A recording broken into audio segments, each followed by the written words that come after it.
I've said it before, and I'll say it again. If I were Prince William, I'd be more than a little irritated to find myself now having to deal with this particular mess. Because, of course, we're talking about the ongoing debacle involving the former royal known as the Duke Andrew and Sarah Ferguson. And in my view, it's entirely fair to describe this as the most serious royal scandal in decades. Some people brush it off saying, "Oh, this won't damage the monarchy." And yes, we'd all like to believe that. But the reality is, as more and more information continues to emerge, and frankly, I'm seeing more by the day, it's genuinely alarming what Andrew is alleged to have been involved in, and perhaps even more troubling, what he was seemingly allowed to get away with. A key part of Andrew's problem lies in his attitude to the line of succession. Even with Prince William following, of course, his elder brother, His Majesty King Charles, Andrew was dismissive of the reality that his own position had diminished. While his late mother, Queen Elizabeth, a woman I greatly admired, was still alive, he clearly felt insulated. After all, he had her ear. There's long been a narrative that Andrew was the Queen's favorite son. I've never fully subscribed to that idea. When you watched him in public, it was clear that people tended to keep their distance. And much like what has been described by the former royal Prince Harry, Andrew was the spare, without a clearly defined role, and frankly, without much to occupy his time. When he was appointed as an envoy, there was a sense that, at last, this might be something genuinely constructive. People thought it could finally give him purpose.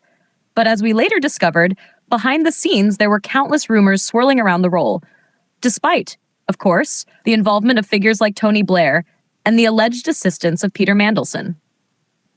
Then came what people saw as the next step forward: the pitch at the palace. As I've said before, it was rather like a royal version of Dragon's Den, but officially sanctioned. And to be fair, the idea itself wasn't a bad one. Allowing people to present business ideas within the framework of Buckingham Palace could have worked. All the ingredients for success were there. Yet seemingly, Andrew, alongside Fergie, simply couldn't resist dipping into the till, for want of a better phrase. Now, when you look at that particular photograph, now a very well-known image of Prince William with Andrew, alongside his wife Catherine, the Princess of Wales, it's impossible to miss the atmosphere. The disdain. Call it what you like. Distrust, hostility, even hatred, some might argue. Because William knew long before then what was really going on. According to a source who was present at the cathedral, Andrew attempted on several occasions to strike up interactions inside the building. Hardly appropriate, given that it was the Duchess of Kent's funeral. And as a result, Andrew may well have been sweating. Although, of course, he famously claims that he doesn't sweat. Right? We've also since learned, and according to my source, William was aware of this well in advance, that much of what Andrew claimed was, once again, largely irrelevant. The points he raised during his interview on Newsnight have since completely unraveled. But this brings us to the bigger picture behind the scenes. And this is precisely why, when people look at that photograph, the one everyone always focuses on, they ask the same question. What was really happening there? Why did William look so angry? The answer is simple. He was angry because he had already spoken with Her Majesty the Queen sometime earlier, just ahead of the Platinum Jubilee. As always, let me explain. Morning. Lovely to see you, chums. Thank you so much for joining me. And what a beautifully sunny moment here in the United Kingdom by the calm waters. Not bad at all, is it? Are you all right? And thank you, by the way, to so many of you who've commented on the fact that I often film while I'm out and about. That's for you. I like to offer a different view. I don't know about you, but when I watch the same thing over and over, I tend to get a bit bored. It's funny, isn't it, when you think about it? You know, years ago, watching the same program every night never crossed your mind.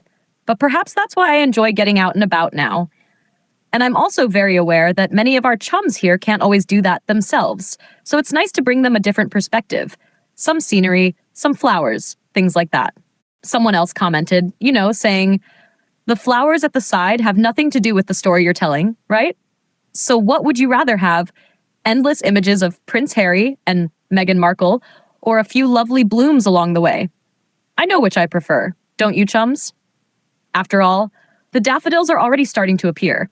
I know, I can't wait to show you those. Because that's really what it's about. Lifting people's spirits, telling a story, and most importantly, getting to the absolute truth behind it. Which brings us neatly, well, perhaps a little tenuously, to this story. Yes, tenuous link, I know. Sorry, we've got a wave going on here, haven't we? But bear with me. Now cast your mind back to the Platinum Jubilee. And here's the crucial point, the version of events we were given at the time. The Platinum Jubilee was, of course, a monumental celebration for Queen Elizabeth II. But the reality was that we already knew she was seriously unwell. No one was certain how much she would be able to attend, or even if she would manage to appear at all. As it turned out, it was incredibly difficult for her. And yet, she did manage to step out one final time onto the Buckingham Palace balcony. It was heartbreaking, wasn't it? I don't know about you, but I had a strong feeling that would be the last time. And I was later told that she herself may have known that too. A deeply sad moment, indeed. But behind the scenes, the maneuvering was far more complex than most people realized. That's because the man overseeing the Platinum Jubilee, Prince William, had been holding a series of private meetings with the Queen. And it's important to understand why. William was, after all, the next in line. Queen Elizabeth II was effectively preparing him for what lay ahead, explaining his responsibilities, outlining what was coming, and guiding him through the many layers of the role he would one day inherit. Where this becomes particularly interesting is what we now know, and what is still being firmly denied by King Charles III. He maintains that he did not contribute financially to the settlement fund paid to Virginia Giuffre on behalf of Prince Andrew. These are the alleged millions that were paid out. The explanation given at the time was that His Majesty contributed a certain amount, the estate of the late Prince Philip provided another portion, and the remaining balance came from the Queen self. According to my source, and I must stress allegedly, Prince William strongly advised Her Majesty against this course of action. His reasoning was straightforward. Sooner or later, all of this would come into the public domain. It was inevitable, and he also raised a fundamental question. If the former Duke of York had categorically denied ever meeting this individual, or even being photographed with her, then why on earth would there be a need to pay out at all? This was then presented to the public as being entirely connected to the Platinum Jubilee. William, however, continued to push much harder. But here's where the real issue lies. And this is where it becomes particularly interesting, according to an excellent source. You're hearing this first.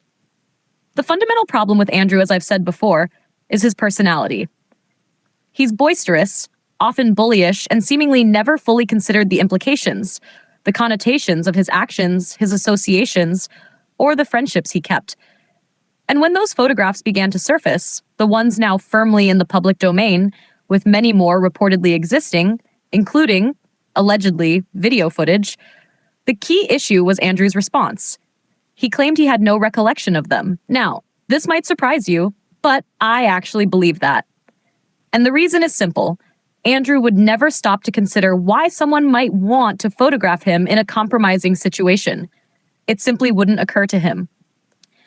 At the time this video was recorded, Andrew was still maintaining unequivocally that he had never met Virginia Giuffre and that he had no memory whatsoever of that photograph being taken.